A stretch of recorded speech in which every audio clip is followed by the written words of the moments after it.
Bismillahirrahmanirrahim. Assalamualaikum warahmatullahi wabarakatuh. Alhamdulillahirrabbilalamin. Wassalatu wassalamu ala syarafil anbiya wa mursalin wa ala alihi wa sahbihi ajmain amma ba'du. Kami dari kelompok 9 akan mereview jurnal yang berjudul Factor Affecting Syariah Audited Quality in Islamic Banking Institution of Pakistan, a Theoretical Framework. Adapun anggota kelompok dari kelompok 9 ialah Umi Salamah dan saya sendiri Wandira Ayu Lestari.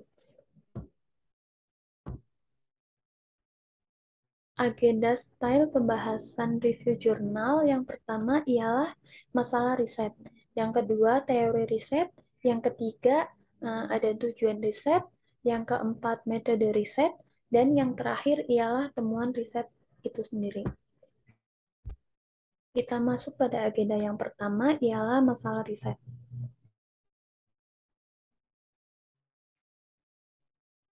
Adapun masalah riset dari jurnal ini, ada banyak bidang dalam keuangan Islam yang cukup diabaikan oleh peneliti dan memerlukan perhatian dan usaha yang serius.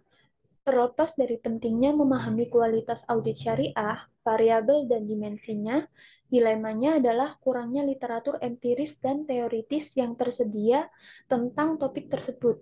Jadi, di sini itu masih kurangnya itu literatur empiris dan teoritis yang tersedia tentang topik audit syariah.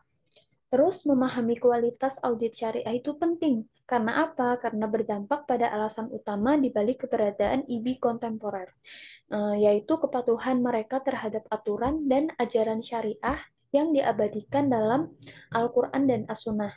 Ketaatan dengan aturan syariah ini disebut sebagai kepatuhan syariah dalam industri perbankan. Jadi kan eh, banyak nih populasi Muslim yang pada umumnya itu melindungi dana mereka di bank-bank Islam. Karena mereka itu percaya bahwa transaksi keuangan yang dilakukan di lembaga keuangan Islam itu telah sesuai dengan syariah. Selain itu, pertumbuhan berkelanjutan jangka panjang dari lembaga ini juga tergantung pada persepsi tentang kuat kuat tentang Islam di kalangan masyarakat umum. Secara terbalik, kasus-kasus ketidakpatuhan syariat tentu akan menggoyangkan komitmen para pemangku kepentingan terhadap perbankan syariah, yang dapat mengakibatkan penarikan dana, hilangnya pendapatan, dan yang paling penting ialah kehilangan reputasi dan citra yang buruk. Oleh karena itu, kepatuhan syariah itu sangat penting bagi IB dan hanya dapat dipastikan melalui kerangka tata kelola syariah yang komprehensif dan efektif. Pembahasan yang kedua ialah teori riset. Adapun teori riset yang digunakan ada yang pertama enigma kualitas audit atau ketidakjelasan kualitas audit. Yang kedua ada perspektif pemangku kepentingan. Yang ketiga ada kerangka kualitas kerja. Yang keempat mengukur kualitas audit. Dan yang terakhir faktor-faktor yang mempengaruhi.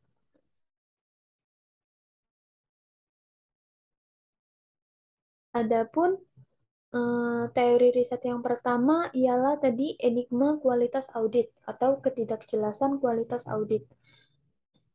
Nah, pada ketidakjelasan kualitas audit itu menunjukkan bahwa kualitas audit adalah konsep multifaset dan tidak ada definisi kualitas audit yang disepakati secara universal. Jadi di sini tidak ada definisi kualitas audit yang disepakati secara universal. Terus yang kedua, perspektif pemangku kepentingan. Nah, pada perspektif pemangku kepentingan ini membahas berbagai perspektif yang dikembangkan tanpa adanya konsensus tentang definisi kualitas audit. Dalam hal sejauh ini, ada 4 perspektif tentang kualitas audit. Ada yang perspektif terkait tentang keberhasilan deteksi salah saji material, yang disebut sebagai perspektif konsekuensial.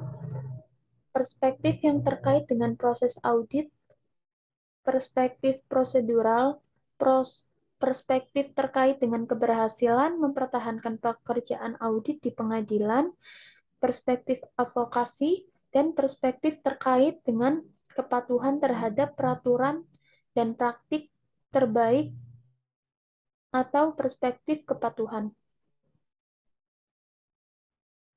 Jadi pada perspektif pemangku kepentingan tadi ada 4, yaitu perspektif tentang kualitas audit, terus perspektif tentang proses audit, perspektif tentang keberhasilan mempertahankan pekerjaan audit, dan perspektif terkait tentang kepatuhan terhadap peraturan dan praktik terbaik.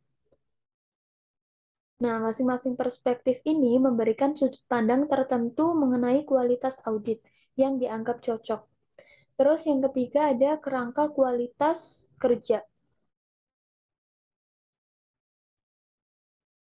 Nah, pada kerangka kualitas kerja ini, literatur tentang kualitas audit adalah kerangka kerja untuk kualitas audit yang disajikan oleh berbagai individu dan dan badan profesional untuk mencengkram dimensi kualitas audit.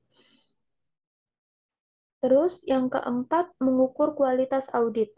Mengukur kualitas audit ini dalam literatur adalah studi yang mengusulkan metodologi yang berbeda untuk mengukur kualitas audit dan mengklasifikasikan faktor-faktor yang mempengaruhi kualitas audit sebagai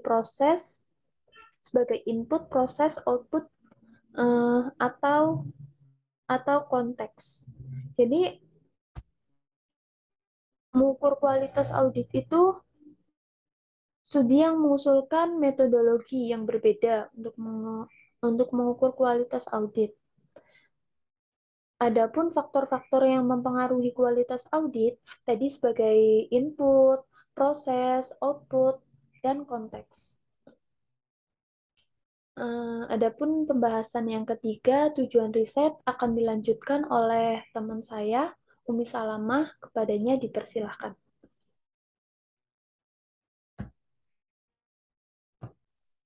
Nah, Bismillahirrahmanirrahim. Di sini saya akan melanjutkan pembahasan yang telah disampaikan oleh rekan saya, yaitu Wandira Ayu Lestari. Di sini saya akan membahas tentang yang ketiga, yaitu tujuan riset.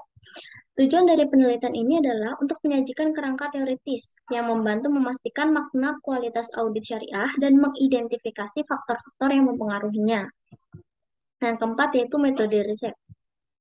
Desain atau metodologi atau pendekatannya ialah literatur review keuangan konvensional dan Islam saat ini tentang kualitas audit yang ditinjau secara kritis untuk mengusulkan kerangka teoritis untuk kualitas audit syariah.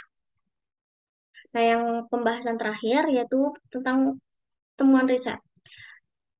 Temuan riset dalam jurnal kali ini yaitu makalah ini mau menunjukkan bahwa untuk kepatuhan syariah yang lebih baik di Lembaga Perbankan Islam atau IBI, peran praktisi audit sangatlah diperlukan. Kompetensi praktisi merupakan salah satu faktor penting yang mempengaruhi kualitas audit syariah.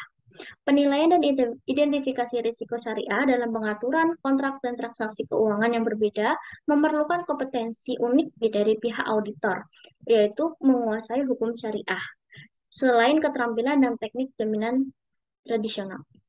Sekian presentasi dari kelompok 9. Banyak salahnya, mohon maaf. Thanks for listening. Welcome to ask question.